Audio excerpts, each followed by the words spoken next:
And then the point of the puzzle is how do you get that nail out without breaking anything, without bending anything. So it's a super easy puzzle to build, but a really hard puzzle to solve. I'll go ahead and show you how to make the puzzle. You could click in the link for the template of the plans of the wood block, and then after I'm done showing you how to build the puzzle, I'll show you how to solve it. We're working with poplar, 3-line board of poplar. We're just surfacing the 4th edge.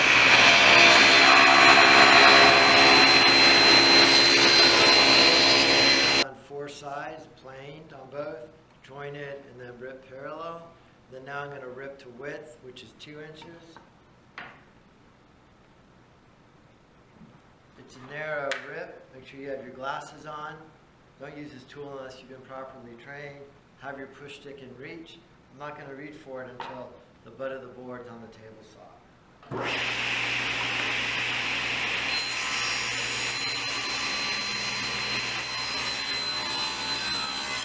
All the way through past the blade. Do not reach for scraps until the blade's completely stopped. Then we'll go over the chop saw, cross cut to get our 5th edge surface, and then cut to length, surfaced on 6 sides. Okay, I'm all surfaced on 4 sides, ripped to 2 inches wide. Then I'm surfaced on 4, so first thing I do on my block here is I cross cut to get the edge perpendicular. I have it clamped and I'm holding firmly, fingers never in the path of the blade. Do not use this saw unless you've been properly trained. So now I'm surfaced on 5 sides. I'm going to measure 4 1/4 down. So I measure 4 1/4. Then on that mark, this is my keep piece. This is my scrap. Even though my scrap's larger, I'm still going to take my blade width and put it into my scrap. So that's it right there. And clamp it down, hold it firmly. Now I have my block of wood for my project, surfaced on all 6 sides. I planed. This is jointed, rip parallel, cross cut perpendicular, and then cut to length. I'm going to do my layout next using the combination square. So I'm going to come down 1 inch. The overall block's 2 inches, so I'm going to come down 1 inch. And then I'm 3/4 in. So let me just mark these first to get an idea. And then I'm going to set this combination square now to 3/4 inch. Because everything's perpendicular, I'm going to come over 3/4 this way, over 3/4 this way, and from there I'm going to come over 1 inch, mark it there, 3/4, and then it should be 1 inch from there to there. And now I'm going to set this combination square back to 1 inch.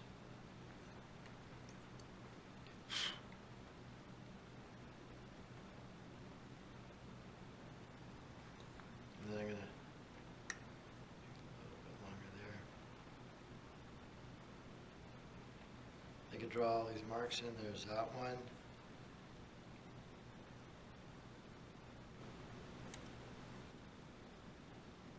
Across there, across there. These are my scraps. I gotta make sure my blade's going there when I'm on the bandsaw. 3/4 inch, 1 inch, 3/4 inch, 1 inch, 3/4 inch, and overall 4 1/4 by 2. And this is 13/16 poplar. It is important that's poplar, and the grain layout goes this way. So let's go to the bandsaw next.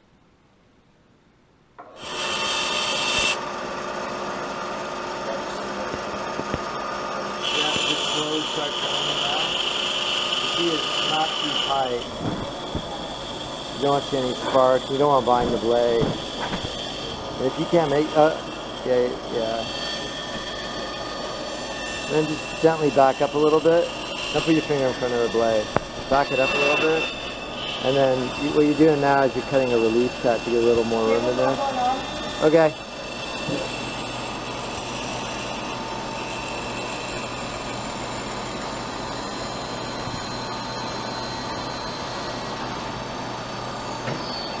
Yep. You just knocked that block out. Don't reach for it. Yep, perfect. And then now you can go in.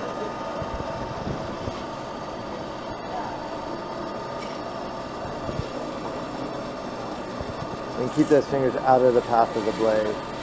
Nice and gentle and slow. Perfect.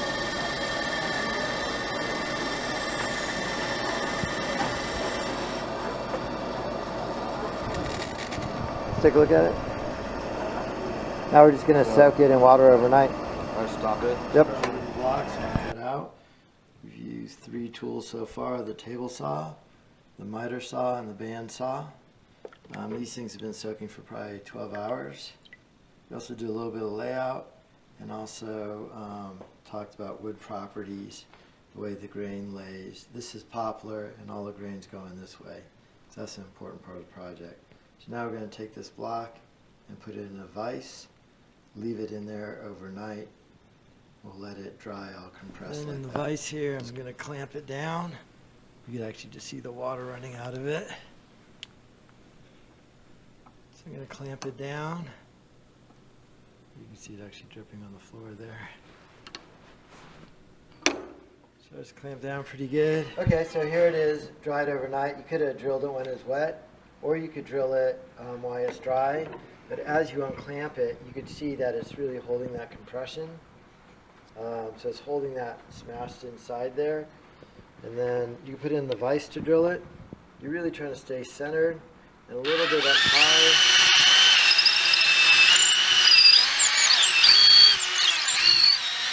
So there it is. There's a hole drilled. And then just slide the nail right in there.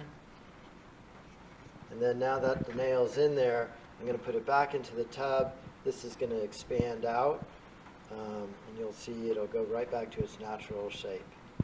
Soaking, so we drilled the hole when it was compressed in, put the nail in, just threw them back in the bucket of water for a little bit, and you could see they really reformed the shape that they had. So now I'm just going to take it out of the water, now that it's reformed its shape, lay it out on some paper towels, let it dry for a few hours, and then I'm going to clean it up a little bit by sanding. It'll be all dried. So you can see the nail there plays in here. There's some marks here and here from clamping, so I'm just going to clean it up. I'm going to use a disc sander.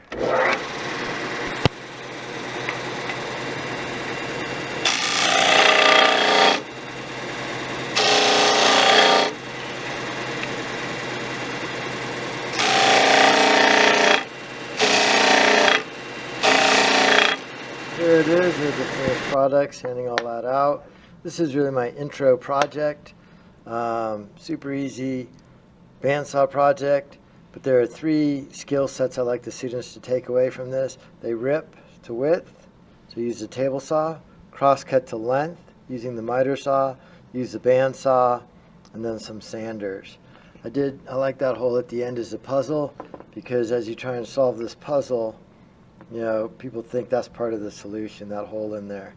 So it'll slide in there, but you can't figure it out. So it's a great puzzle. It also teaches properties of woods. Really easy bandsaw project. And then the solution, of course, is that you have to soak it in water and recompress it to get the nail out. Kids will break it to get it out, but the point of the puzzle is properties of wood. So if you like this video, please hit subscribe down below. Comment if you have a better take on this puzzle. I enjoy it, teaches skills, and it's kind of a fun puzzle to have. So thank you for watching, I appreciate it, and comment and thumbs up, subscribe.